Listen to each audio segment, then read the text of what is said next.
નમસ્કાર મિત્રો આજે તમારી સમક્ષ રાહુ ભગવાન છે એ તમારા મેષ રાશિના જાતકો માટે એકાદશ ભાવમાં છે।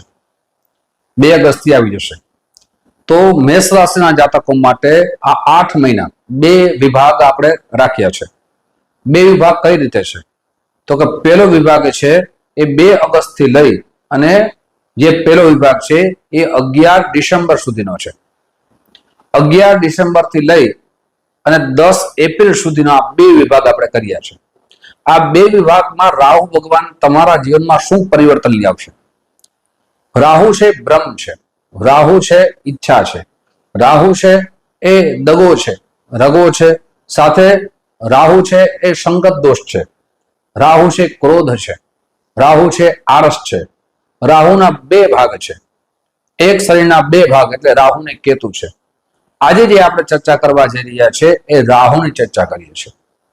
મેષ રાશિના જાતકો માટે રાહુ આ 8 મહિના કેવું ફળ આપશે, વિશેષ કરીને આ વિડીયો સંપૂર્ણ જરૂર સાંભળજો મિત્રો।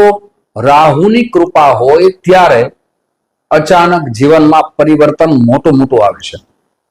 પછી ધન બાબત હોય તો ભલે, નોકરી બાબતમાં હોય તો ભલે, રાજકીય ક્ષેત્રે હોય તો ભલે, કોઈ પણ ક્ષેત્રમાં રાહુની કૃપા થાય ત્યારે એમનું મોટું પરિવર્તન આવે છે।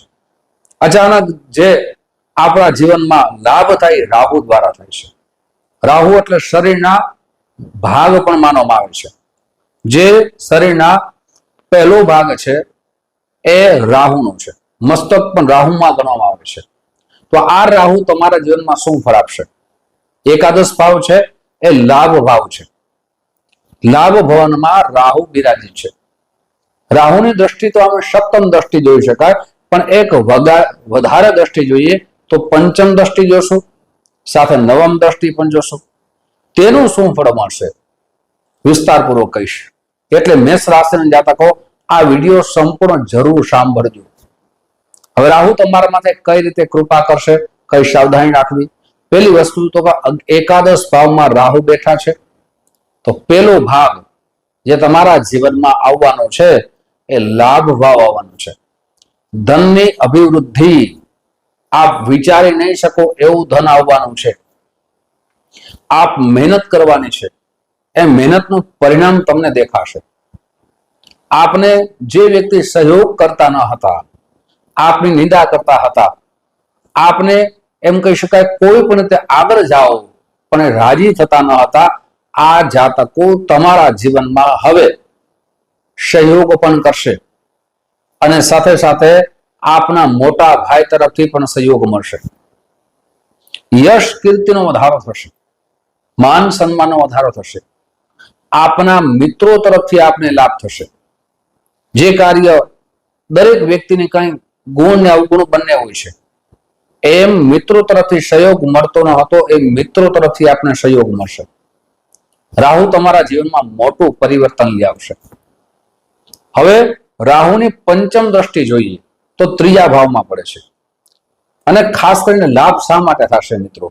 તો કે રાહુ નક્ષત્ર પ્રવેશ કરવાના છે, શતભિષા નક્ષત્ર છોડી અને ધનિષ્ઠા નક્ષત્રમાં આવવાના છે। ધનિષ્ઠા નક્ષત્રના દેવતા છે એ અષ્ટવસુ છે, મંગળ છે। અષ્ટવસુ એટલે ધનની અભિવૃદ્ધિ થવી, મંગળ એટલે સાહસ થાય, મંગળ એટલે પરાક્રમ થાય। મંગળ ને રાહુનો જે સમન્વય થવાનો છે એ તમારા જીવનમાં મોટું પરિવર્તન લઈ આવશે। સાથે 3જા ભાવમાં દ્રષ્ટિ પડે છે। રાહુ એટલે મિત્રો AI પણ કહી શકાય। અત્યારના યુગમાં આપણે જે AI નો ઉપયોગ કરીએ છીએ રાહુ છે।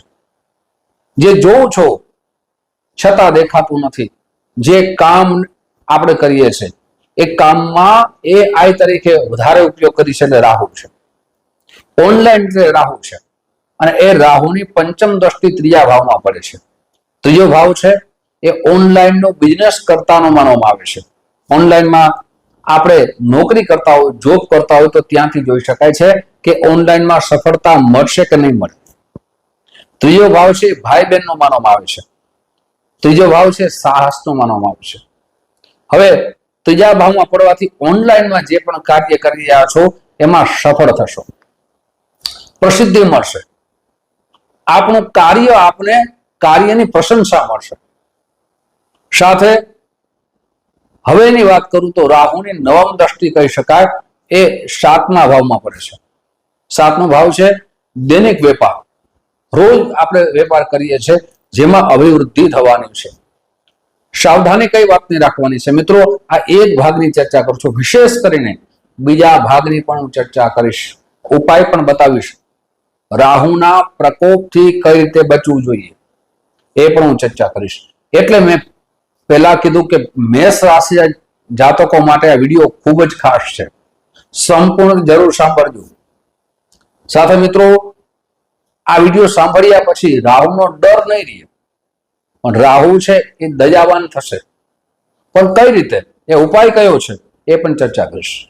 મિત્રો આ વિશેષ ચર્ચા આગળ વધારીએ તે પહેલા એક નમ્ર પ્રાર્થના છે.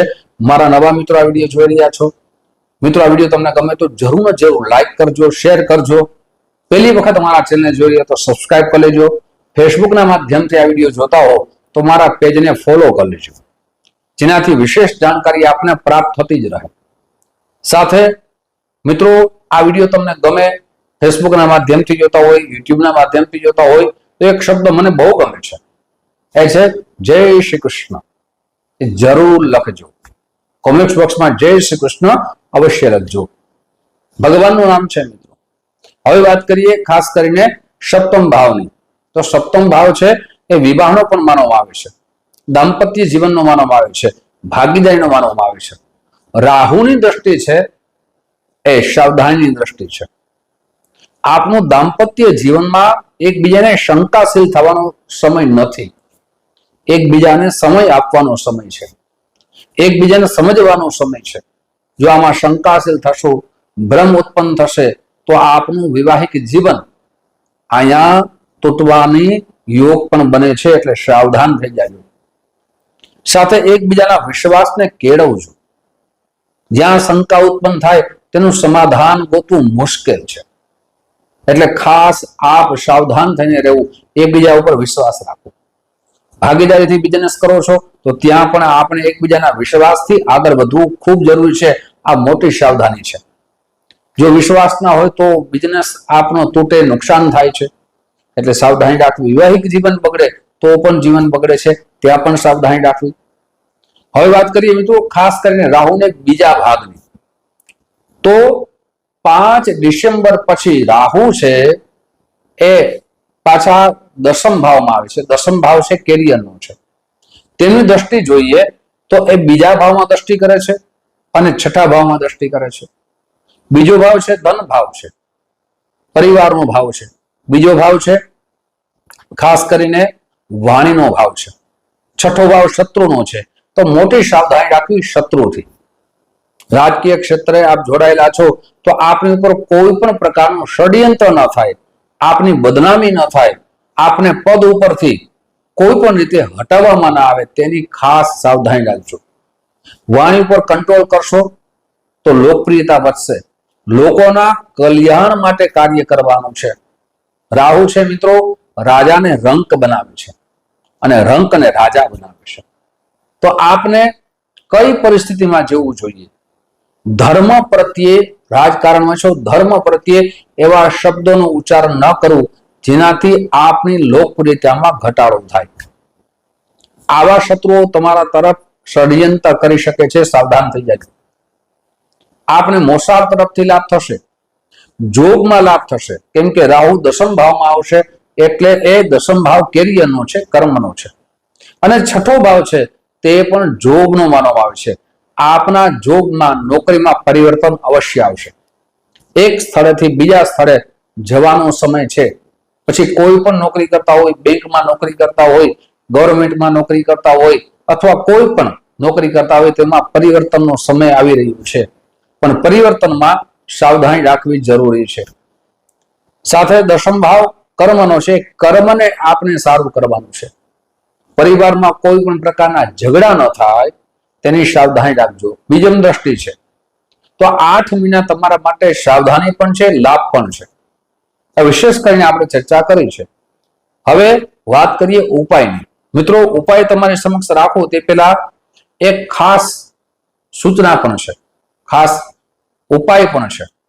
એક કે મેષ રાશિના જાતકો ઘણા બધા વ્યક્તિઓ અમારી પાસે આવે છે અને અમને પૂછે છે કે અમે આ રત્નો ધારણ કર્યા છે, શું આ રત્નો ધારણ કરવા જોઈએ?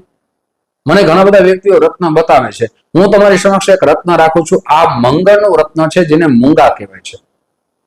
મિત્રો, રાશિ પ્રમાણે કહું છું, મેષ રાશિનું રત્ન છે મૂંગા, એટલે મંગળનું રત્ન. હવે આ મંગળનું રત્ન આપની જન્મ કુંડલી બતાવી અને પંચાંગ કર્મ કરીને ધારણ કરવું જોઈએ.